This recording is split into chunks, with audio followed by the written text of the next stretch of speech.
Bienvenidos, amigos de Voces de la Historia. Hoy nos reunimos para explorar la fascinante historia de los vándalos, un pueblo germánico que dejó una huella imborrable en la historia de Europa y el norte de África. A menudo recordados por el saqueo de Roma en el 455 después de Cristo, la historia de los vándalos es mucho más rica y compleja que esta imagen estereotipada. Su viaje, que los llevó desde Europa central hasta el norte de África, pasando por la península ibérica, es un testimonio de su capacidad de adaptación, su destreza militar y su impacto en la configuración del mapa político y cultural de la época. El origen de los vándalos se ha debatido a lo largo de la historia. Algunas teorías los ubican en la región de Vendel, en Suecia, asociándolos con la era de Vendel de la prehistoria escandinava.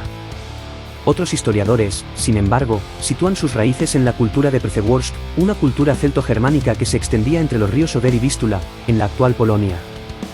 Las primeras menciones de los vándalos en las fuentes romanas se remontan al siglo I después de Cristo, cuando Plinio el Viejo los denominó Vindili y Tácito los llamó Vandali.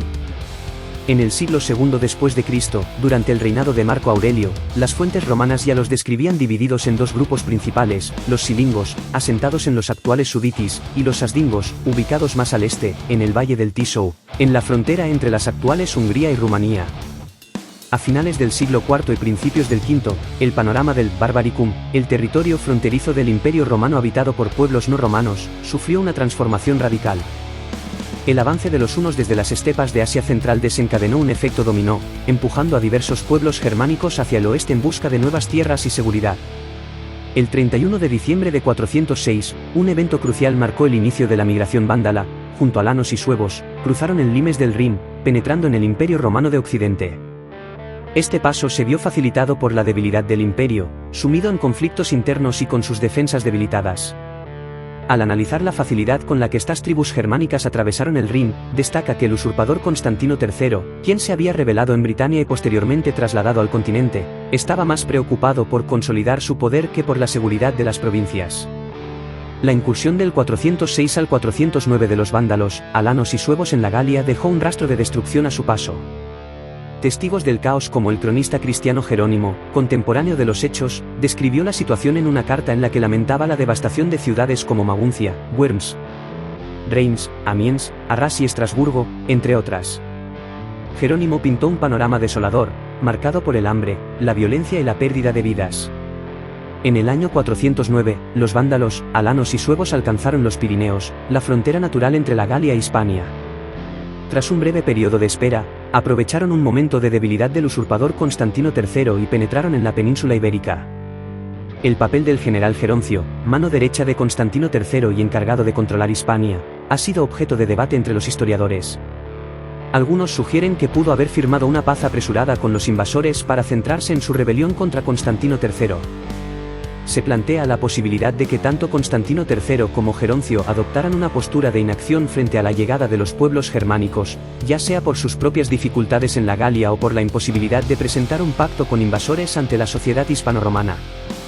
Hispania, en aquel momento, ofrecía a los invasores germánicos un territorio próspero, con abundantes recursos naturales y una presencia militar romana limitada. Además, se encontraba alejada de las principales zonas de conflicto en la Galia, lo que la convertía en un refugio relativamente seguro. En el año 411, los pueblos germánicos ya asentados se repartieron Hispania. Vándalos asdingos y suevos se asentaron en la Galaecia, la provincia más al noroeste. Vándalos silingos ocuparon la Bética, en el sur. Alanos se establecieron en Lusitania y Cartaginense, en el centro y sureste de la península. La Tarraconense, la provincia más cercana a la Galia, permaneció bajo control romano. Los primeros años en Hispania fueron un compendio entre la devastación y la adaptación. Las fuentes romanas describen la llegada de los bárbaros a Hispania como una época de caos y destrucción. El cronista Orosio, por ejemplo, habló de matanzas, rapiñas y de la crueldad de las armas enemigas. Sin embargo, tras el reparto inicial, la situación se estabilizó. Llegó la Pax Vandala Hispánica, un periodo de relativa paz. Orosio relata que los bárbaros, una vez asentados, se dedicaron a la agricultura y establecieron relaciones con los hispanoromanos, algunos de los cuales incluso preferían la libertad con pobreza entre los bárbaros a la opresión fiscal del Imperio Romano. Al tiempo llegaron los conflictos y tensiones entre suevos, alanos, vándalos y visigodos. A pesar de este periodo de relativa paz, la convivencia entre los pueblos germánicos y los hispanoromanos no estuvo exenta de tensiones. Los vándalos asdingos se enfrentaron a los suevos por el control de la Galaecia.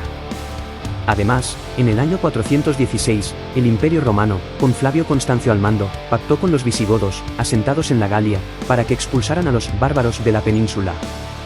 Entre los años 416 al 418 hubo varias campañas visigodas en Hispania, resultaron devastadoras para los vándalos silingos y los alanos.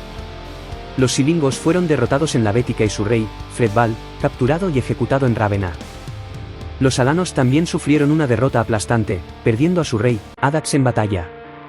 Los supervivientes elanus y silingos se refugiaron entre los vándalos asdingos, liderados por Gunderico, en la Galaecia. Tras la incorporación de los alanos, Gunderico adoptó el título de Rex Vandalorum et Alanorum, consolidando su poder. Hacia el año 420, Gunderico dirigió a los vándalos asdingos hacia la Bética, ocupando el vacío dejado por los silingos. Esta expansión respondió a la necesidad de encontrar un territorio más rico y amplio para su pueblo, así como para alejarse de la presión de los suevos y los visigodos. El Imperio Romano de Occidente, ya en declive y debilitado por sus propios conflictos internos, no pudo contrarrestar eficazmente el avance vándalo. Tras la derrota del Magister Militum Castino en el año 422, el imperio abandonó prácticamente Hispania, limitando su control a la Tarraconense. Mientras tanto, durante su estancia en la Bética, los vándalos aprendieron de los hispanoromanos las técnicas de navegación, lo que les permitió iniciar incursiones piratas contra las Islas Baleares, Cartago Nova y las costas de la Mauretania Tingitana. Estas acciones les proporcionaron botín, experiencia naval y les sirvieron para planificar su futuro paso a África. En el año 428, Gunderico murió y le sucedió su hermanastro Genserico, una figura clave en la historia vándala. Genserico, un líder militar y diplomático excepcional, sería quien conduciría a los vándalos hacia África. Antes de partir hacia África, Genserico tuvo que enfrentarse a los suevos, quienes aprovechando la partida de los vándalos, habían iniciado una campaña de saqueo en las provincias vecinas. Genserico los interceptó cerca de Emérita Augusta, derrotándolos y causando la muerte del rey suevo Eremigario. El paso de los vándalos por Hispania, aunque breve, dejó una huella significativa en la historia de la península. A pesar de las descripciones de saqueo y destrucción, también se establecieron relaciones de convivencia y colaboración con la población hispanorromana. Su influencia se puede apreciar en algunos términos de origen germánico se incorporaron al vocabulario hispano, intercambios culturales entre vándalos e hispanoromanos. Transformaciones sociales, pues el asentamiento de los vándalos alteró la estructura social de la Hispania romana. En el año 429 después de Cristo, Genserico, al frente de un contingente estimado entre 50.000 y 80.000 personas, cruzó el estrecho de Gibraltar y desembarcó en el norte de África. Las razones de esta migración son complejas, pero entre ellas destacan la presión de los visigodos.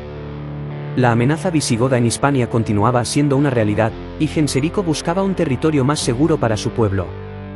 La debilidad del Imperio Romano de Occidente. El imperio se encontraba en una profunda crisis, con sus recursos agotados y su gobierno inestable. Las riquezas de Mauretania Tingitana. La provincia romana de África era una de las más ricas del imperio, conocida por su producción de grano y aceite de oliva. La conquista del norte de África por los vándalos fue rápida y relativamente fácil. En pocos años, Genserico se hizo con el control de las principales ciudades de la región, incluyendo Cartago, que se convirtió en la capital del nuevo reino vándalo. El reino vándalo en África se convirtió en una potencia naval formidable. Genserico construyó una poderosa flota que le permitió controlar el Mediterráneo occidental y lanzar incursiones contra las costas del Imperio Romano.